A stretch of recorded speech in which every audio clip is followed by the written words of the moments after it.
भगवते वासुदेवाय।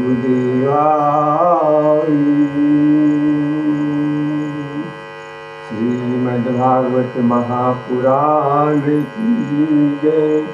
श्री व्यास जी महाराज की जय। श्री सुखदेव जी महाराज की जय। निताय गौर हरि बोल। चित्तसार सिंधु सर्वस्व भगवान श्री राधा गोविंद के चरण कमल को याद करते हुए हम सब श्रीमद् भागवत कथा के 14वां दिवस में प्रवेश कर रहे हैं। हम सब कल श्रवण किए थे कि मनुष्य श्री सुखदेव जी राजा परीक्षित को कहने लगे कि मनुष्य को किस प्रकार परमात्मा की तरफ जाना चाहिए। कहने लगे कि जित आसनो जित श्वासो जित संगो जितेंद्रिय। सबसे पहले क्या करना चाहिए? आसन को जीतना चाहिए, उसके बाद श्वास को जीतना चाहिए, उसके बाद संग यानी विषयों से उपरत होना चाहिए, और उसके बाद जब शांत हो जाए तो मन को अपने परमात्मा के स्थूल रूप में उनके स्वरूप में लगाना चाहिए। इस प्रकार कह के अब वो शब्द मुक्ति और कर्म मुक्ति का वर्णन कर रहे हैं। भगवान के स्थूल और सूक्ष्म रूपों की धारणा किस प्रकार करना चाहिए इनकी बता रहे हैं। कहते हैं कि लोगों की बुद्धि स्वर्ग में और निरर्थक नामों के फेर में फंस जाती है। स्वर्ग ऐसा है, वैकुंठ ऐसा है, ये है वो है। उसके कारण वो अपना साधना अपना स्वरूप का चिंतन नहीं कर पाता है। जीव वहां सुख की वास्तव में स्वप्न सा देखता हुआ भटकने लगता है, किंतु उन मायामय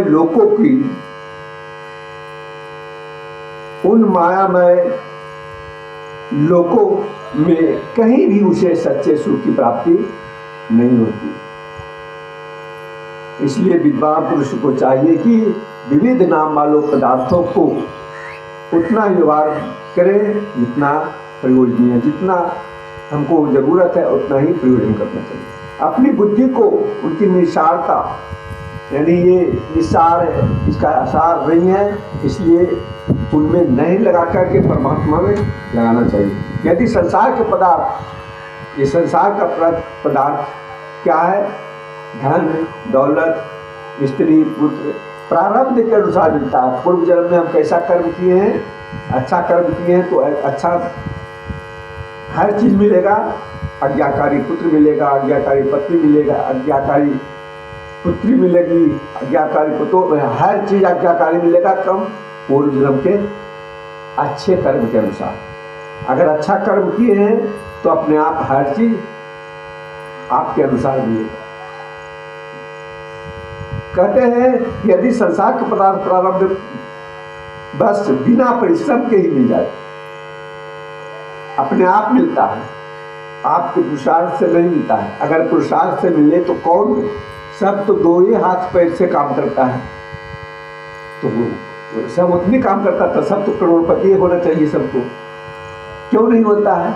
सब उतनी मेहनत करता है, लेकिन कोई कोई अरबपति करोड़पति हो जाता है, कोई कोई कितनों काम करता है तो बस जो के तो रहता, किसान ही रहता है, अपना जितना कमाता है। क्यों? क्योंकि पूर्व जन्म में वो अच्छा कर्म नहीं किया है। इसके कारण पूर्व जन्म के कर्म के अनुसार जो परमात्मा की भक्ति किया है उसको बिना मांगे बिना कर्म किए अपने आप मिल जाता है, अपने आप मिल जाता है। जैसे कोई बालक हुआ, पूर्व जन्म का अच्छा कर्म किए हुए, बहुत अच्छा कर्म किए हुए, तो बालक तो दरिद्र के यहाँ जन्म लिया। लेकिन कोई कोई देखते हैं, कोई कोई बड़ा अमीर घर गोद ले लेता है, जन्म लिया किसी और के यहाँ, लेकिन उसको गोद ले लिया बहुत बड़ा अमीर घर, तो उसका प्रारंभ है पूर्व जन्म का कर्म के अनुसार। जन्म मिला छोटा घर में, लेकिन गोद ले लिया इतना बड़ा घर कि उसका धन की कोई अंबार नहीं कि कितना, तो उसका पूर्व जन्म के कर्म के अनुसार हुआ। कोई है कर्म ऐसा किया कि उसके पास कुछ नहीं है, लेकिन उसके पूर्व जन्म के अनुसार थोड़ा सा ही कर्म किया तो लॉटरी लग गया, ये लग गया, वो लग गया। मैंने पूर्व जन्म के अनुसार, कर्म के अनुसार नहीं, पूर्व जन्म के प्रारंभ के अनुसार अपने आप मिल जाता है। इसके लिए पुरुषार्थ करने की आवश्यकता नहीं है। पुरुषार्थ करने की आवश्यकता किसके लिए है? ठाकुर जी की प्राप्ति करने के लिए। जितना शक्ति हो उतने शक्ति से परमात्मा का चिंतन, साधना, तप, योग ये सब करना चाहिए। इसके लिए मिला। तो कहते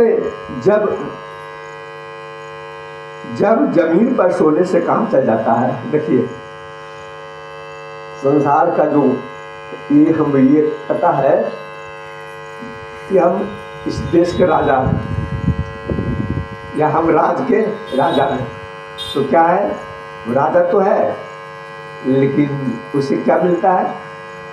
सिर्फ नाम के कि हम राजा हैं।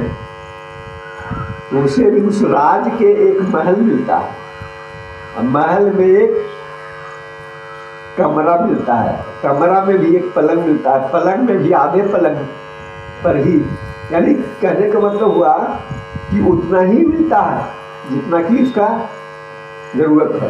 तो उससे अच्छा है कि हम परमात्मा के चिंतन में क्यों ले रहे हैं?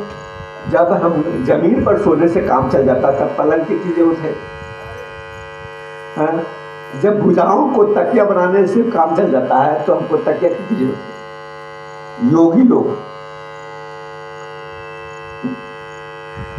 जब अंजलि से काम चल सकता है, अंजलि से ही हमको भोजन मिल सकता है, तो हमको बर्तन से क्या मतलब? कहते हैं कि जब बीच की छाल पहनकर काम चल सकता है या वस्त्रहीन रहकर ही जीवन धारण कर किया जा सकता है, तो वस्त्रों की क्या आवश्यकता है? पहनने को क्या रास्ते में चिथड़े नहीं मिलता है, चिथड़े नहीं मिलता है जो दूसरे के आगे हम हाथ फैलावे। बहुत फटे पुराने मिलता है, उसको से भी काम चल सकता है। ये योगी को लिए कह रहे हैं जो संसार से विरक्त हो गए हैं, वैराग हो गए हैं, उनके लिए कहा जा रहा है कि संसार से जो वैराग हुआ, घर से मतलब नहीं है, तो उसको जो मिला उसी में संतोष। भूख लगने पर कहते हैं वो सबको भूख लगने पर क्या वृक्ष फल फूल नहीं देता है, उस फल फूल को जो मिले। भूख लगने पर दूसरों के लिए ही शरीर धारण करने वाले, दूसरे के लिए शरीर धारण कौन करता है पता है? सिर्फ दूसरे के लिए, अपने लिए नहीं। वृक्ष फल लगता है तो अपने खाता है? कभी नहीं खाता है। तो संत साधु उसके खा करके, उसी को जंगल में खा करके जीवन निर्वाह करते हैं। जल चाहने वालों के लिए नदियां क्या बिल्कुल सूख गई है? नदी से ही जल, गंगा जी से भी जल निकल के वो आराम से जी सकता है। रहने के लिए क्या पहाड़ की गुफाएं बन गई, वो कर गई है? रहने के लिए घर बनाने की जरूरत नहीं है, चल जाओ पहाड़ के गुफा में। जो साधना करता है, योग करता है, तप करता है, उसके लिए कहा जा रहा है। उसके लिए है जो हमेशा उसका लक्ष्य है, एकमात्र लक्ष्य है हमको ठाकुर जी को प्राप्त करके ही दम ले। संसार साधु असाधु में अंतर क्या है? जिसका एकमात्र लक्ष्य है परमात्मा की प्राप्ति, ठाकुर जी की प्राप्ति, जैसे भी हो वो उसका नाम साधु। जिसका लक्ष्य एकमात्र सांसारिक पदार्थों की प्राप्ति, वो असाधु। क्या है? वो असाधु, वो साधु नहीं है। अरे भाई सब न सही, कहते हैं सब न सही, कोई को नहीं है, तो क्या भगवान भी अपने शरणागतों के पक्ष रक्षा नहीं करते? सब छोड़ देगा, लेकिन ठाकुर जी अपने भक्त को कभी किसी न किसी रूप में आके आपको भोजन दे देंगे। ठाकुर जी कहीं जाते नहीं, इसलिए सबसे बड़ा शरणागति ठाकुर जी को लेना चाहिए। मेरे प्रभु कोई नहीं तो मेरा प्रभु है। ऐसी स्थिति में बुद्धिमान लोग भी धन की नशे में चोर घमंडी धनियों की चापलूसी क्यों करते हैं? कहते हैं किसी का चापलूसी नहीं करना चाहिए। क्यों किसी को मनाने चलते कि हमको ये दीजिए वो दीजिए, हम ये करेंगे वो करें, बस उनकी तरफ चल लीजिए। ठाकुर जी की तरफ से आपको किसी ने किसी रूप में वो आकर के आपकी रक्षा करते हैं। जैसे विरक्त हो जाने पर, विरक्त होने वैराग, संसार से वैराग हो जाने पर, ये नहीं कि एक पुरुष ही वैराग होता है, वैराग एक स्त्री भी होता है। पुरुष में वैराग तो बहुत सुने हैं कि गोरखपुर चल गया, जोगी बन गया, लेकिन स्त्री में भी वैराग, कर्माबाई, करमेती बाई, मीराबाई, ये सब वैरागे हुए। जो जो वैराग हुए इनके सब नाटक हुए वो अमर हो गए।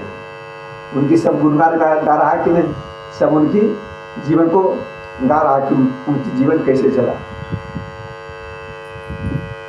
कहते हैं कि हृदय में नित्य विराजमान, किनकी चिंतन करना चाहिए? स्वतः सिद्ध आत्मस्वरूप परमात्मा नारायण, परम प्रियतम परम सत्य जो अनंत भगवान है, बड़े प्रेम और आनंद से दृढ़ निश्चय करके उन्हीं का भजन करें। किनका भजन करें? भगवान श्री कृष्ण और भगवान नारायण का ही भजन करें। क्योंकि उनके भजन से क्या होता है? जन्म मृत्यु के चक्कर में डालने वाले अज्ञान का नाश हो जाता है। जन्म मृत्यु पुनरपि पुनरपि मरणम, पुनरपि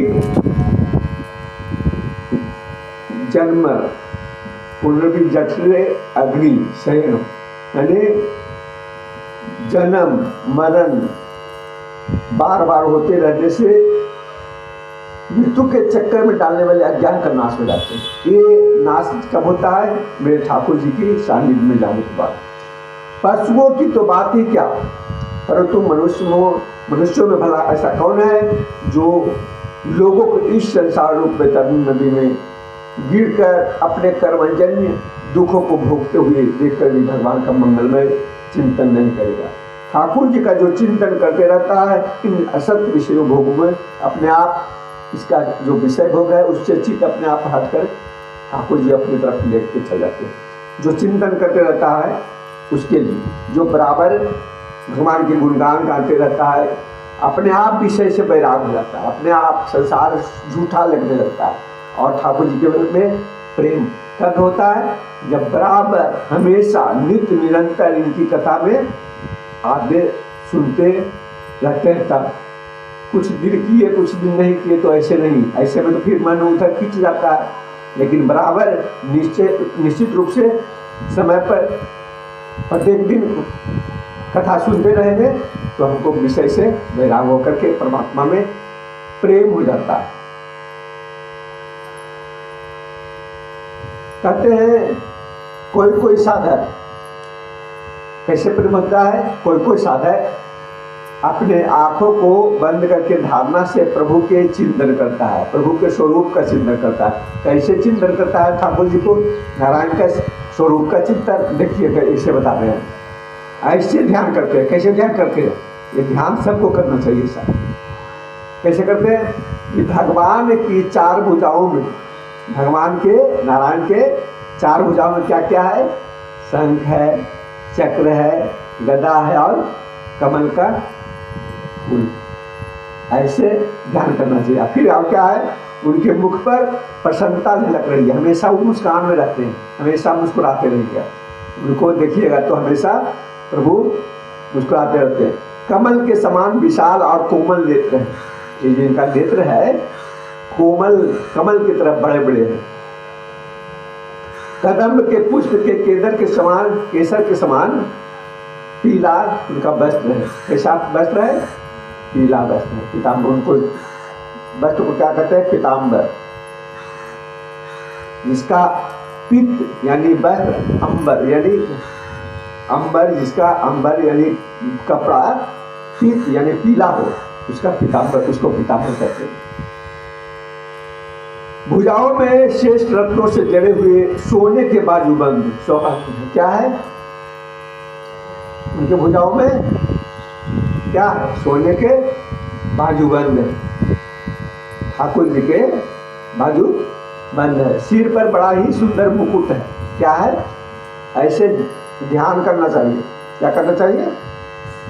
आंख बंद करके ध्यान करते हैं साधक लोग, तब उनका चित्त और मन प्रभु में रम जाता है। जैसे कर रहे हैं ध्यान, वैसे आंख बंद कर ध्यान करना चाहिए। सिर पर बड़ा ही सुंदर मुकुट है। और क्या है?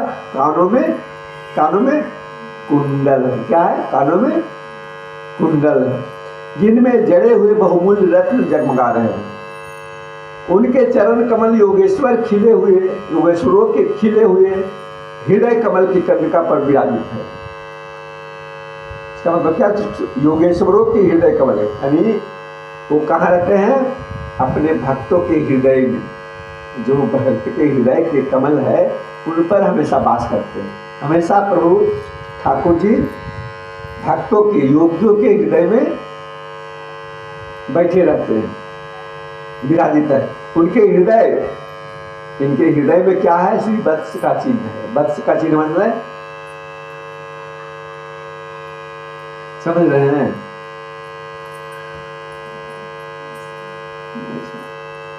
भृगु मुनि ने उनको छाती पर 1 लात मारे थे, तो उनका चरण उनको अपने भक्त का, भृगु मुनि के इनके भक्त थे, मारे थे, तो वो अपने हृदय पर अपना उनका चरण छपा दिए थे और हमेशा अपने हृदय में रख लिए थे। हाँ, भक्त वत्सल है, तो वो भक्त वत्सल है। मारे तो, लेकिन उनको चरण ले लिए। एक सुनहरी रेखा है, गले में कौस्तुभमणि लटक रहा है। क्या? गले में बनमाला लटक रही है। वक्षस्थल कभी न पुलवाने में बनमाला से गिरा हुआ है। वे कमर में क्या पहने हुए? करघनी है। कमर में करघनी, जानते हैं करघनी किसको कहता है? कमर में औरत सब पहनती है करघनी, तो भगवान भी कमर में करघनी। अंगुलियों में बहुमूल्य अंगूठी, हर अंगुली में हीरे जवाहरात मूंगा मोती का सब अंगूठी पहने हुए। चरणों में नुपुर, नुपुर मतलब पायल, पायजेब, और हाथों में कंगन, हाथों में कंगन, बाजुओं में बाजूबंद। उनके बालों की लटें बहुत चिकनी, उनका नाम एक है केशव। जिनका सुंदर केश हो उनका नाम केशव। उनके बालों की लटें बहुत चिकनी, निर्मल, घुंघराली और नीली है। उनका मुख कमल मंद मंद मुस्कान से खिलता है, हमेशा मुस्कुराते रहते हैं। मुस्कुराना क्या है? सात्विक। सात्विक एक है जो कि हमेशा उदास रहती है, वो तमोगुनी हो गया, राशि हो गया। और जो हमेशा मुस्कुराते रहे, सुख रहे चाहे दुख रहे चाहे कैसा भी हो, लेकिन हमेशा मुस्कुराते रहता है, वो सात्विक स्वभाव है। उसको कभी जिंदगी में कभी उदासी नहीं होगा, हमेशा कमल की तरह खिले। ऐसे भगवान उनका मुस्कान खिले हुए रहते हैं। लीलापूर्ण उन्मुक्त हास्य और चितवन से शोभायमान भावों के द्वारा हुए भक्तजनों के पर अनंत अनुग्रह की वर्षा करते रहते हैं, हमेशा अनुग्रह करते रहते हैं, हमेशा कृपा बरसाते रहते हैं। जब तक मन ऐसे, जिस प्रकार बताए, ऐसे में अपना मन को उनके स्वरूप में चिंतन करते करते मन उसमें रम जाना चाहिए, धारणा से उसमें लीन हो जाना चाहिए। जब लीन हो जाता है, और जब तक लीन न हो, अस्थिर न हो जाए, तब तक बार बार उनके स्वरूप का चिंतन करते रहना, बार बार चिंतन करना। शास्त्र कहता है, एक चीज बोला है शास्त्र, इस पर कोई गौर नहीं करता है, लेकिन गौर करना चाहिए। कहता है कि जितना भी रिद्धि सिद्धि धन दौलत संसार का लौकिक पदार्थ है, प्रभु के एक चिंतन करने मात्र से सब कुछ मिल जाता। चिंतन करने मात्र, कोई उसको तप करने की जरूरत नहीं, कोई कुछ पढ़ाई करने की जरूरत नहीं, कुछ नहीं, सिर्फ चिंतन करते रहे प्रभु के चिंतन में। लेकिन चिंतन कैसा होना चाहिए? एक सेकेंड के लिए रुकना, दिन रात उनके चिंतन में रहना चाहिए। तो जितने भी सिद्धियां विधियां हैं, लक्ष्मी है, सब आपके चरणों में आ जाए। एक ऐसा, ये गुप्त है, ये क्या है? गुप्त ज्ञान है। ऐसा ज्ञान मुश्किल से कहीं मिलता है, लेकिन सिर्फ भगवान का चिंतन में लीन रहना चाहिए। तो कहा जाता है कि जब चिंतन करते रहिएगा, चिंतन करते रहिएगा, तो भगवान का जितना भी ऐश्वर्य है, शक्ति है, ज्ञान है, वैराग है, सब अपने आप उनका आप में चला आएगा, अपने आप सिर्फ चिंतन करते करते। जैसे कि एक कीड़ा होता है भृंगी कीट, भृंगी कीट एक कोई कीट को अपने स्थान पर लेके जाकर रख देता है, और अपने स्थान में जो जहाँ रहता है भृंगी कीट वो रख दिया, और द्वार पर वो खड़ा हो गया। और वो जो उसको ले गया, वो भय के मारे ये भृंगी कीट के चिंतन करते करते वो कीट भी भृंगी बन जाता है। चिंतन में इतना शक्ति है कि जिस चीज का चिंतन करते रहिएगा, चिंतन करते रहिएगा, चिंतन करते करते उस रूप में परिवर्तित हो जाता है। इसी प्रकार परमात्मा कहते हैं कि जो मेरा हमेशा चिंतन दिन रात करते रहते, दिन रात, ये क्या मेरा भाई क्यों ऐसा हुआ, क्यों श्री कृष्ण में लीन हो गए? इसीलिए कि भगवान श्री कृष्ण के सिवा किसी का चिंतन एक पल के लिए भी नहीं आता, तो उन्हीं के चिंतन में लीन रहते, और चिंतन करते करते उनके स्वरूप में लीन हुए, मैंने उनका स्वरूप ले लिए, यानी भगवान का ही चिंतन का कमाल। ये सब क्या है? चिंतन। भगवान का चिंतन करने का ही है कि चिंतन करते करते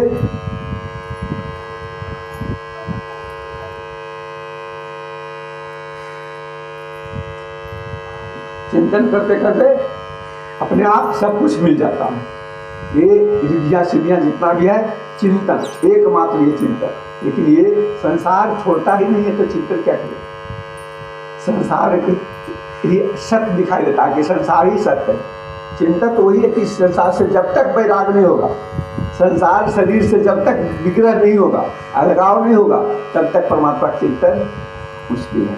और जब तक परमात्मा का चिंतन नहीं होगा, तब तक वो शक्तियाँ नहीं आती। ये एक गुप्त ज्ञान है, और ये ही एक बात सिर्फ ले करके पकड़ करके इसमें अगर कोई लीन हो जाए, तो संसार के आगे हाथ नहीं फैला करके संसार आपकी तरफ झुक जाता है। कहता है साधना करने वाले के सामने साधन, संसार के लोग साधन वाले, साधना करने वाले के आगे झुक जाता है, अपने आप झुक जाता है। बड़े बड़े अमीर, बड़े बड़े सेठ, बड़े भक्त के आगे क्यों झुक जाते हैं? क्योंकि परमात्मा एक शक्ति होता है, परमात्मा का ठाकुर जी का ही एक समर्पण होता है, उनकी सानिध्य होता है, इसीलिए उनके आगे झुकता है।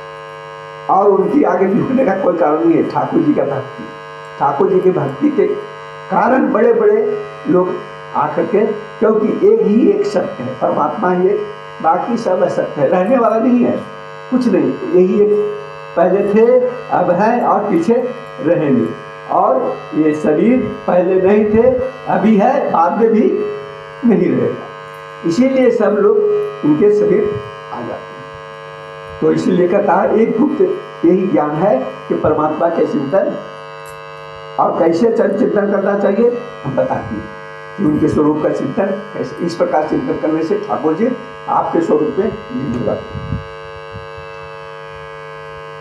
अब देखते कहते हैं श्री सुखदेव जी कि योगी, जब योगी पुरुष इस मनुष्य लोक को छोड़ना चाहे, योगी योग करते करते, साधना करते करते, उसका शरीर, ये जो शरीर है अभी तो धरती को पकड़े हुए है, धरती इसको, पृथ्वी इसको खींचते रहे, लेकिन साधना योग करते करते इस ये जो शरीर है रुई के थाह की तरफ उड़ने लगता है, धरती को छोड़ देता है और कहीं भी इधर उधर आ सकता, जा सकता है। वो साधना में, योग में, योग करने के बाद हर मनुष्य, हर मनुष्य के अंदर वो शक्ति मौजूद है, लेकिन उसे सिर्फ जगाने की जरूरत है। कोई ऐसा मनुष्य नहीं है जिसके अंदर वो शक्ति नहीं है, लेकिन उसको जगाने की जरूरत है ना। कहने का मतलब उसको जगा लीजिएगा तो समझिए आप ठाकुर जी के अनुसार, उनके स्वरूप का, उनके अनुसार बल, शक्ति, ऐश्वर्य आपको प्राप्त हो जाता है।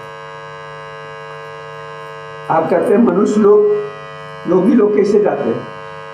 कहते हैं सबसे पहले काल में मन को न लगाएं, यानी संसार में मन को न लगाएं, सुखपूर्वक स्थिर आसन में बैठकर प्राणों को जीतो। पहले योगी का काम है कि सबसे पहले आसन जीतो, आसन जीत करके सबसे पहले श्वास को जीतो, फिर इंद्रियों को, मन को जीतो।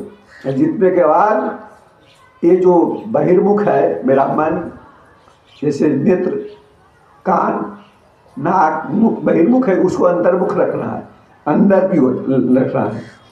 तदनंतर अपनी निर्मल बुद्धि से मन को नियमित करके मन के साथ बुद्धि को क्षेत्रज्ञ में, क्षेत्रज्ञ किसको कहता है?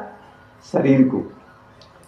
ये बहुत बड़ी ज्ञान की चीज है, समझे। लेकिन सबकी बस की बात नहीं है कि इसको समझ, इसको जिस समय समझ गया उस समझिए उसका जीना सार्थक हो गया, जन्म उसका सार्थक हो गया।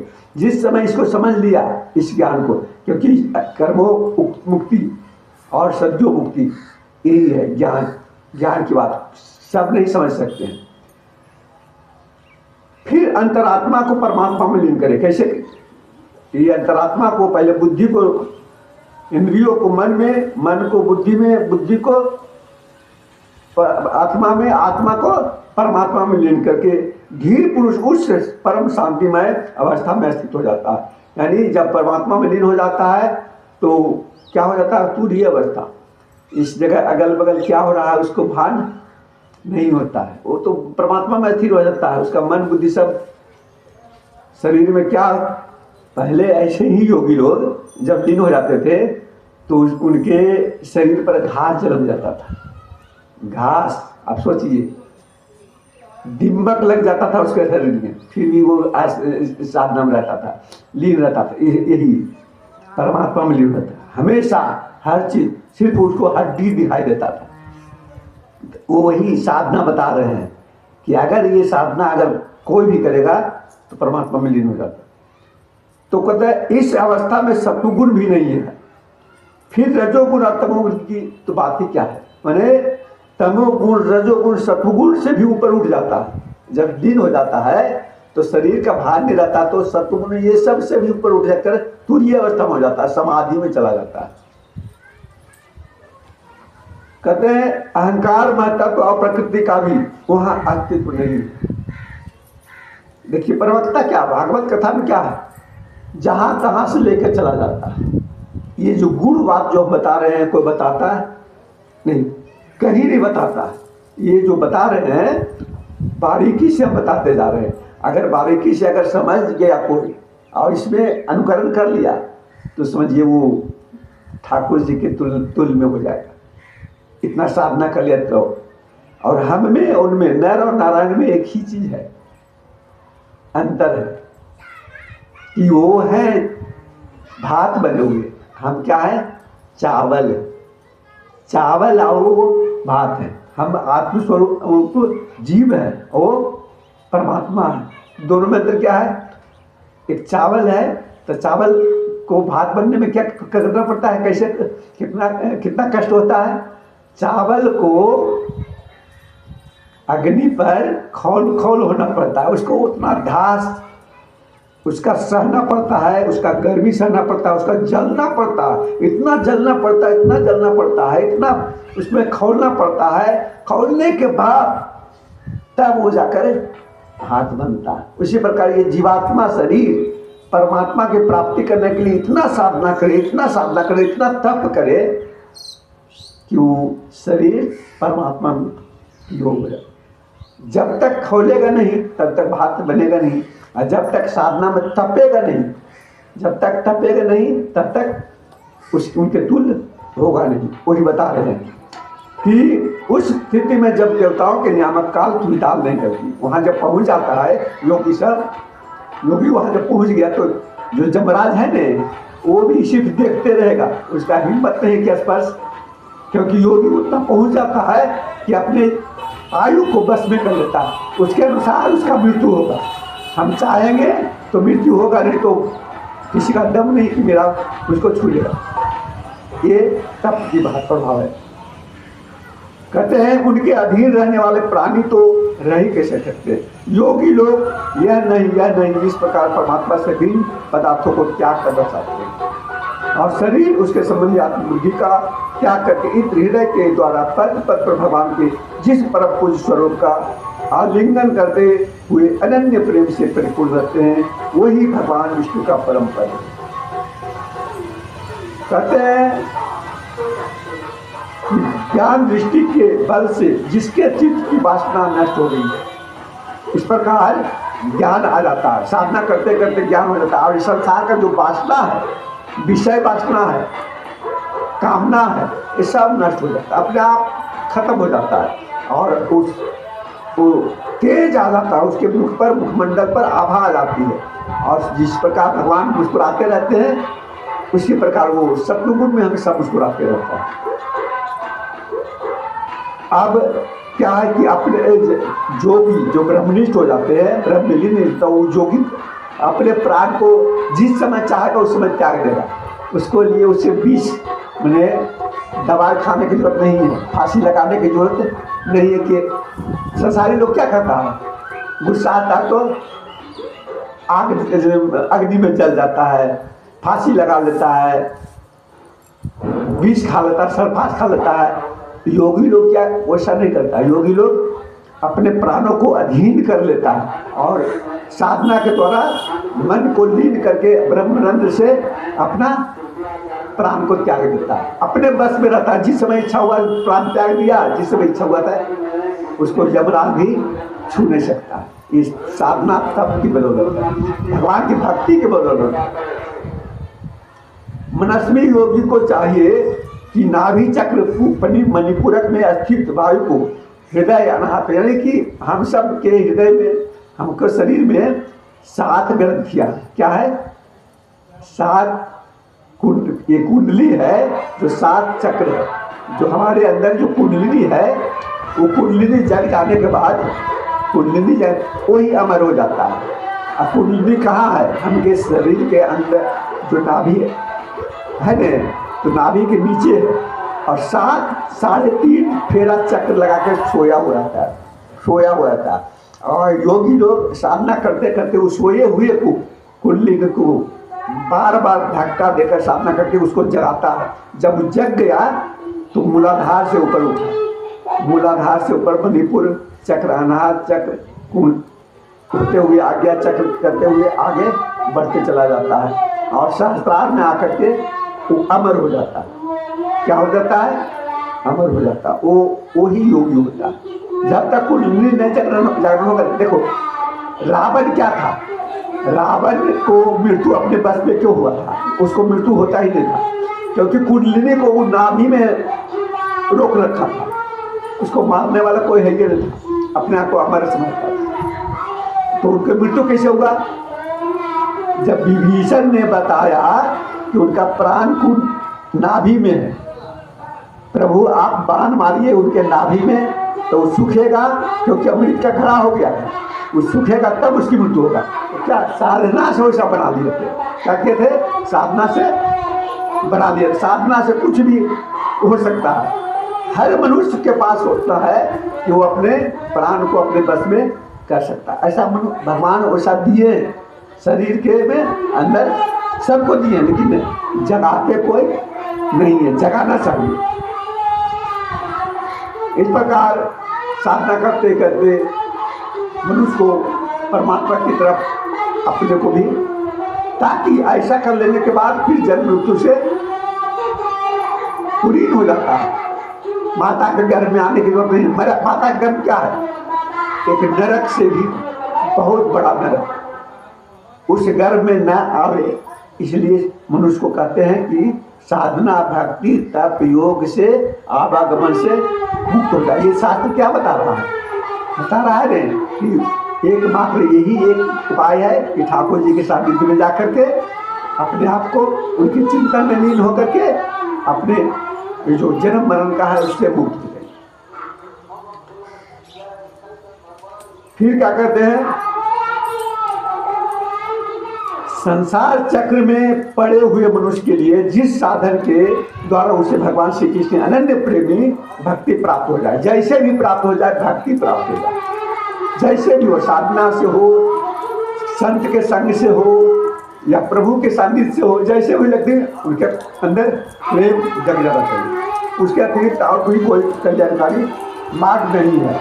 भगवान ब्रह्मा ने एकाग्रचित्त से सारे वेदों का 3 बार अनुशीलन करके अपनी बुद्धि से सही निश्चय किया कि जिससे सर्वात्मा भगवान श्री कृष्ण के प्रति अनन्य प्रेम हो जाता। अनन्य प्रेम के बिना कोई उपाय, अनन्य प्रेम का मतलब क्या हुआ, सिर्फ एक में ठाकुर जी का प्रेम है, बस अनन्य प्रेम, एक प्रभु में प्रेम है।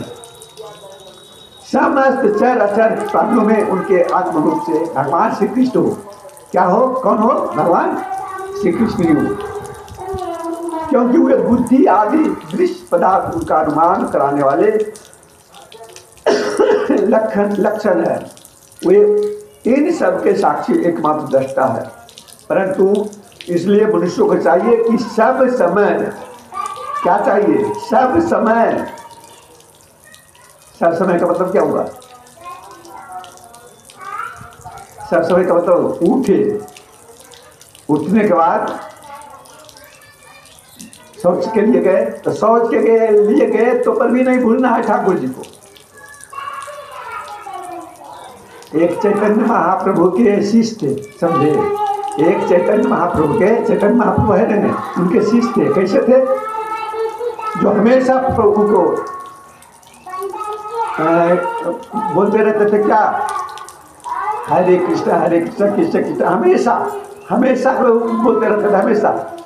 तो गुरु भाई रहता नहीं सबके साथ। अब वो एक ऐसा शिष्य था, तू पैखान अथी शौच में भी बैठा हुआ है लोटा लेकर, फिर भी वो बोल रहा है। तो दूसरा एक बोला कि देखा थी कि शौच में बैठा हुआ है, भगवान के नाम ले रहा है, बहुत बड़ा गलती कर रहा है। तो जाकर गुरु जी से शिकायत कर लिया कि गुरु जी ये तो बहुत अधर्म कर रहा है, पाप कर रहा है, सोच में ही बैठा हुआ है और हरे कृष्ण हरे राम हरि बोल हरि बोल हरि बोल कर रहा, हरि बोल हरि बोल हरि बोल हरि बोल कर रहा। गुरु जी चैतन्य जी के पास ले गए, सुनिए ना, ले गए तो ठाकुर जी चैतन्य महाप्रभु से बोले कि ऐसी ऐसी बात है। तो बोले कि क्यों ऐसे क्यों करते हो, कि कम से कम शौच अवस्था में भी भगवान का नाम नहीं लो। गुरु जी बोले, तो बोले क्या करें, अब निकलते रहता है। बोले ठीक है जैसा आप करते हैं। अब गया शौच पर बैठा था, अपना जीव को भर मुट्ठी पकड़ ले कि जो भले में अब इसका ऐसा आदत हो गया है कि उनके नाम इतना मुख पर आ रहा, बिना मुख पर नाम लिए हुए। अब वो सोच रहा है कि अब गुरु की आज्ञा का उल्लंघन हो जाएगा। अब उनको बोल दिया कि हम नाम दे लेना है, तो भर मुट्ठी अपने जीव को पकड़ के शौच पर बैठे हुए हैं। फिर दूसरा आदमी देखा तू क्या कर रहा है, तो शौच के समय में पकड़ ले। फिर शिकायत किए कि गुरु जी से कि गुरु जी ऐसे किए हुए। क्या करे गुरु जी, मेरा ऐसा ही जीवा हो गया कि ठाकुर जी के 1 सेकंड के लिए भी नाम जब नहीं हटता है। उन्हें खाते पीते सोते हंसते, उन्हें जो भी कर्म करते हुए, हर कर्म कर रहे हैं, सेवा भी कर रहे हैं, फिर भी मुख से ऐसा निकल रहा है।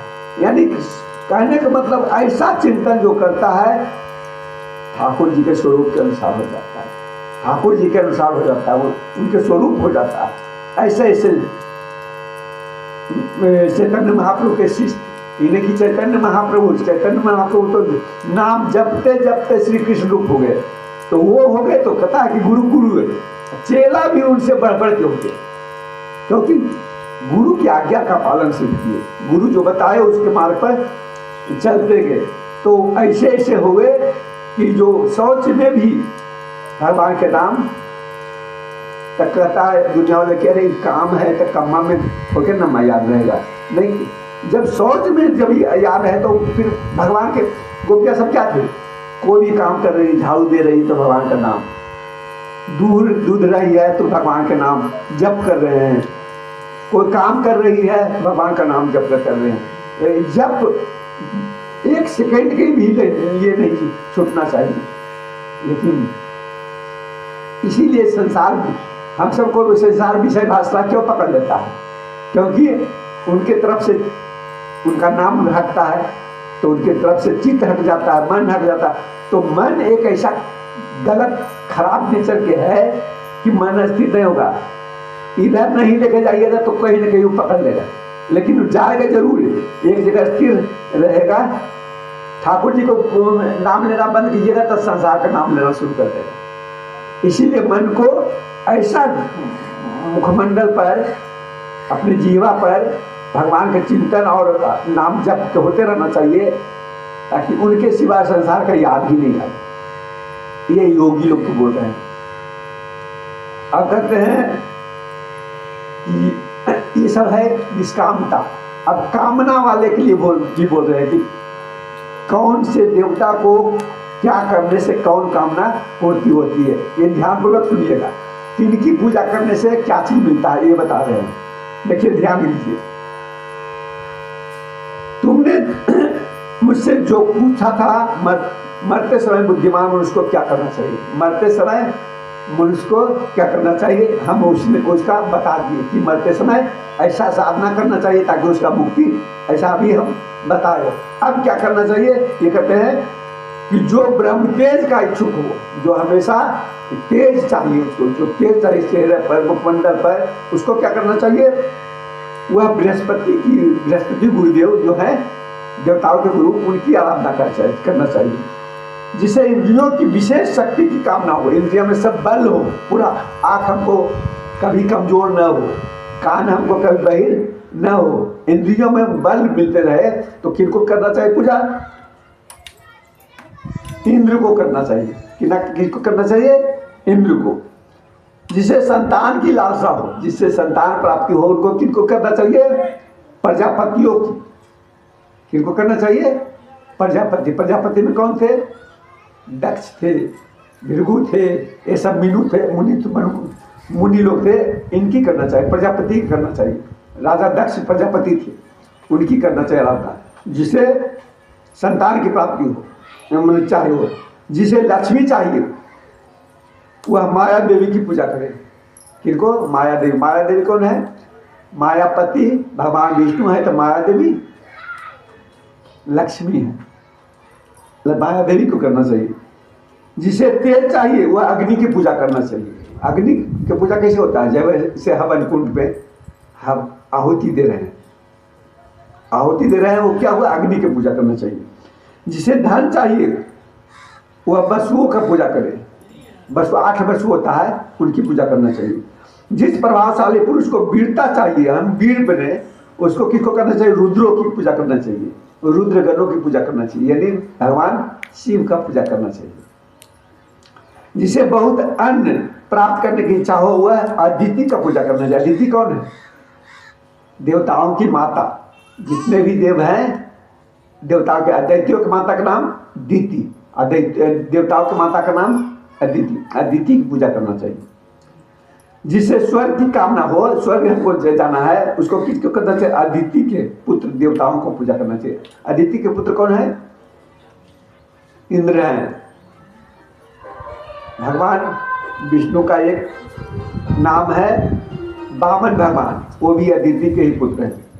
जिसे राज की अभिलाषा हो वह विष्णु देवों का, और जो प्रजा को अपने अनुकूल बनाने की इच्छा करता हो उसे असाध्य देवताओं का आराधना करता है। आयु की इच्छा हो, जिसको हमको जीना है ज़्यादा दिन, उसको किसकी पूजा करनी चाहिए, अश्विनी कुमारों की। अश्विनी कुमार कौन है, देवताओं में जो आयुर्वेदाचार्य है, वैद्य है, उनकी पूजा करनी चाहिए।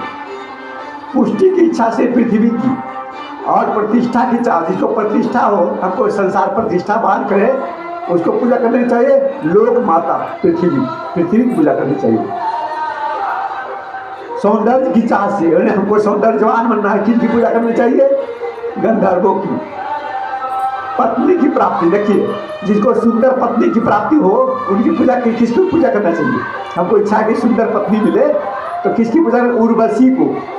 अप्सराओं में श्रेष्ठ उर्वशी है ना, उर्वशी अप्सरा में श्रेष्ठ है, उनकी पूजा करना चाहिए। उनकी पूजा करने से सुंदर स्त्री मिलती है। ये हमने बोल रहे हैं, श्री सुखदेव जी बोल रहे हैं, शास्त्र बोल रहा है किनकी पूजा करना चाहिए। सबका स्वामी बनने के लिए ब्रह्मा की आराधना करिए। संसार में सबका स्वामी बनने के लिए ब्रह्मा की पूजा करनी चाहिए, जिसे यश की इच्छा हो, यश सबको, संसार हमको जय जयकार करे, उसको किसको पूजा करना चाहिए? यज्ञ पुरुष की। यज्ञ पुरुष कौन है? नारायण। नारायण की पूजा करनी चाहिए। जिसे खजाने की लालसा हो, जिसे खजाने की लालसा हो उसको किसको पूजा करनी चाहिए? वरुण देव की। वरुण देव कौन है? जल का देवता, जो जल के देवता है वरुण देव, उनकी पूजा करनी चाहिए। जो विद्या प्राप्त करने की आकांक्षा हो, जो विद्यमान बनना चाहता है, विद्यमान, उसको किसकी पूजा करनी चाहिए? शंकर की। भगवान शंकर की पूजा करनी चाहिए, वही विद्या देते हैं, भगवान शंकर ही विद्या देते हैं। और पति पत्नी में परस्पर प्रेम बना रहे, पति पत्नी में परस्पर प्रेम बना रहे, किसकी पूजा करनी चाहिए? झगड़ा न हो, कलह न हो, पति पत्नी में कभी कलह नहीं हो, उसको किसकी पूजा करनी चाहिए? पार्वती की उपासना करनी चाहिए। किसको करना चाहिए? पार्वती जी ऐसा प्रेम देते हैं कि कभी कलह उसके घर में नहीं। पार्वती जी की पूजा करनी चाहिए, ये शास्त्र कर रहा है। धर्म उपार्जन करने के लिए, धर्म, जिसको धर्म चाहिए, हमको धर्म में आगे होना चाहिए, किसकी पूजा करनी चाहिए? भगवान विष्णु की। भगवान की विष्णु की पूजा धर्म उपार्जन करने के लिए करना चाहिए। हमें बोल रहे हैं भाई, शास्त्र बोल रहे हैं वंश परंपरा की रक्षा के लिए, पितरों की बाधाओं से बचने के लिए, यक्षों की, और बलवान होने के लिए मरुदगणों की आराधना करनी चाहिए। राज के लिए मनमंत्रों के अधिपति देवी को, अभिचार के लिए नैऋत्य को, भोग के लिए चंद्रमा को, और निष्कामता प्राप्त करने के लिए परम पुरुष नारायण को। निष्कामता मतलब हमको कोई कामना नहीं, हम आपकी सेवा करेंगे लेकिन हमको कोई कामना नहीं हो। अब किनकी पूजा करें? किनकी पूजा करें जो कि हमको मन में कभी कामना आए ही नहीं? नारायण कहते हैं किनकी पूजा करना चाहिए? जो कि हमको इच्छा कामना हो भी नहीं करे, कोई चीज़ की इच्छा ही नहीं हो, तो नारायण की पूजा करनी चाहिए। तो वो सब कहते हैं, भगवान नारायण बोलते हैं कि मैं जिस पर प्रसन्न होता हूँ उसका सारा चीज़ छीन लेता हूँ। मैं जिस पर प्रसन्न होता हूँ उसको सारा चीज़ छीन लेता हूँ। क्यों?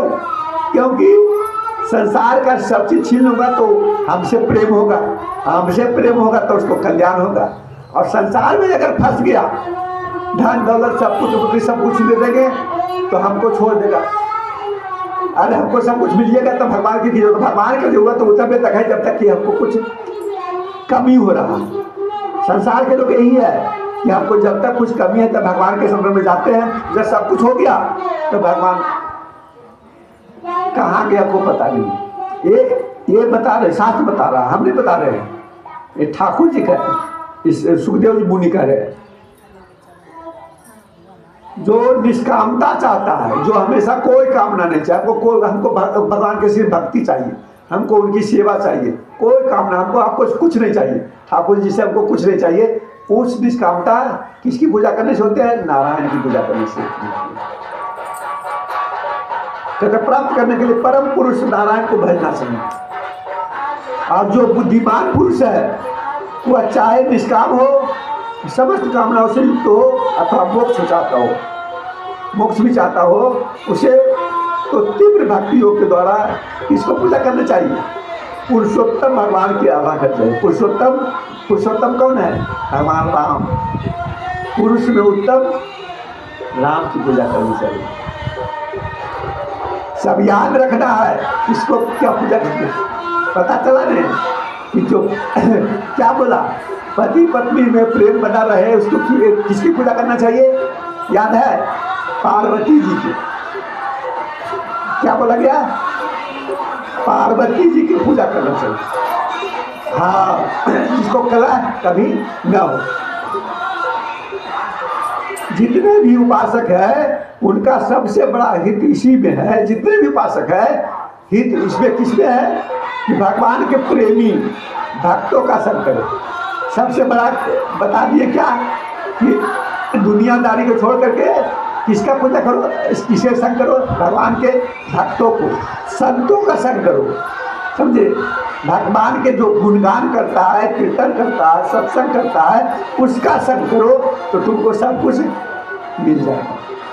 ये शास्त्र बोल रहा है कि संत का संग करो, सत्संग करो, ये सब कुछ तुमको अपने आप मिल जाएगा।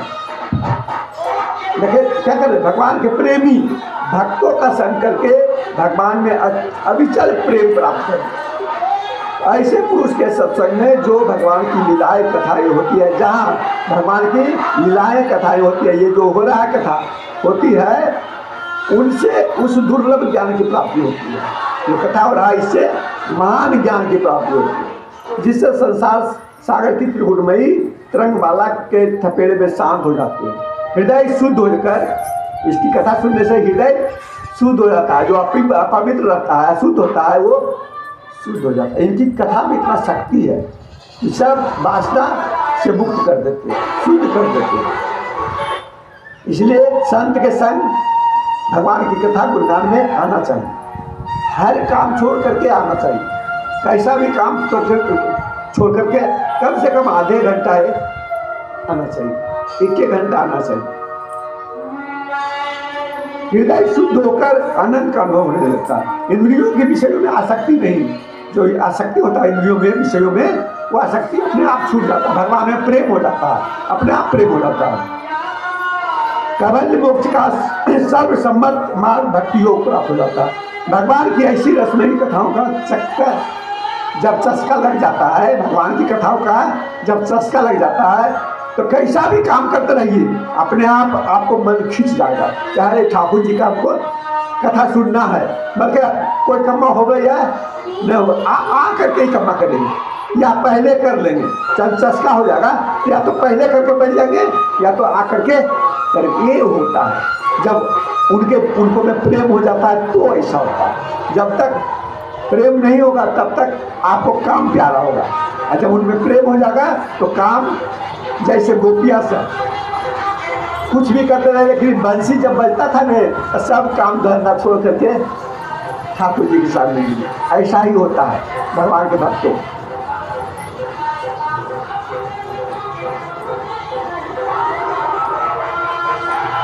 कहते हैं सूत जी, जो मनुष्य भगवान श्री कृष्ण की कथा कभी नहीं सुनता, देखिए उसके कान बील के समान है। जो कथा नहीं सुनता है उसका कान कैसा होता है, बील के समान, चूहे के बील के समान। जो जीव भगवान की लीलाओं का गायन नहीं करता है, उसका जीव कैसा होता है, मेढक के जीव, टर टर टर नहीं, मेढक करता रहता है, वैसा हो जाता है। हम नहीं बोल रहे हैं, ये बोल रहे हैं। उसका तनुर तो न रहना ही अच्छा है। जो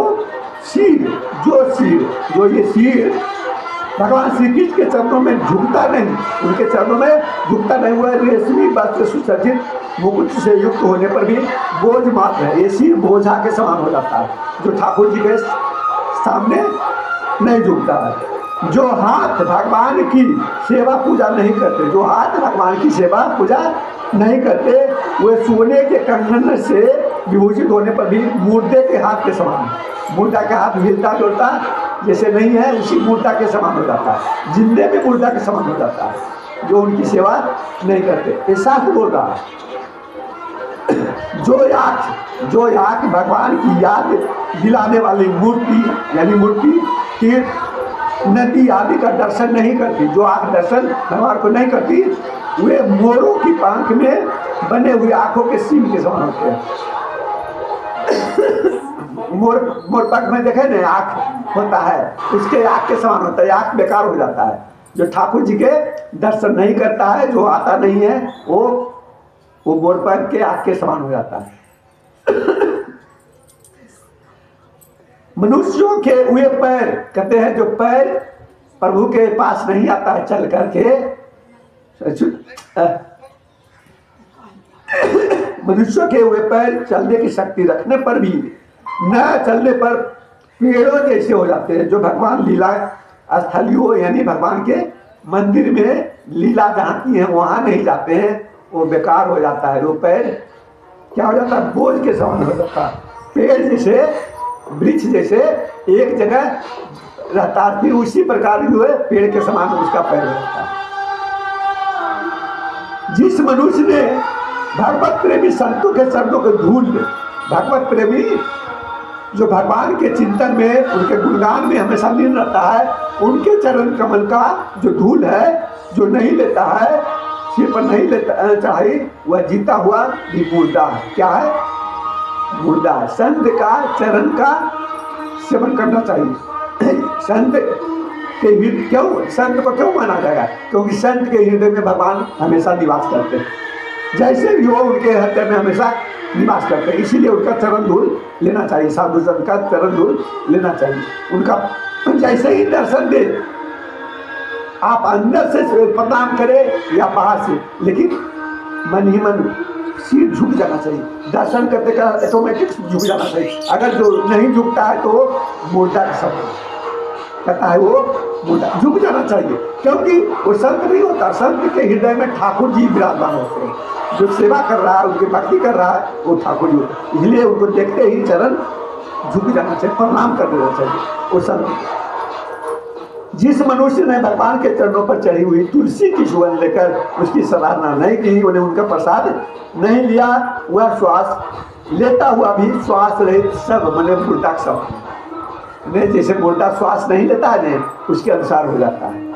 इसीलिए ये सब भगवान का प्रसाद, अगर पूजा हो जाए तो आकर के मांग कर भी खाना चाहिए, है न? मांग कर भी, ऐसे कहा जाता है कि इनका चरणामृत अकाल मृत्यु को भी भगा देता है। अकाल मृत्यु जो होता है अकस्मात जो ये खाता है ना, तो उनका अकाल मृत्यु नहीं होता।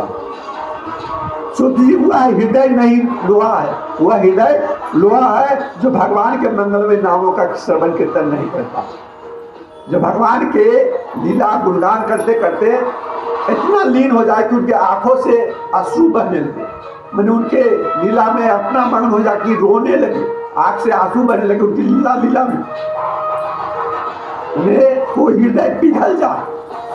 नहीं, भगवान के गुणगान करते करते, भजन करते करते कितना रोने लगता है, कीर्तन करते करते रोने लगता है। क्यों? क्योंकि अंदर भक्ति से हृदय पिघल जाता है भगवान की भक्ति से। अगर जिसका नहीं पिघलता है वो कैसा हो जाता है? लोहे के समान उसका हृदय हो जाता है। जिस समय हृदय पिघल जाता है, वह मैंने कीर्तन करते करते हृदय पिघल जाता है, उस समय नेत्रों में आंसू छिलकने लगता है अपने आप।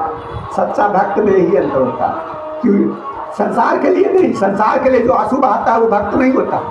बेटा बेटी के लिए जो आंसू बहाता है, धन के लिए आंसू, वो भक्त नहीं है। भगवान के प्रेम में जो आंसू बहाता है, वो जो भगवान के प्रेम में, उनके गुणगान में हृदय से जब आंसू बहता है, उसको प्रेमी करता है।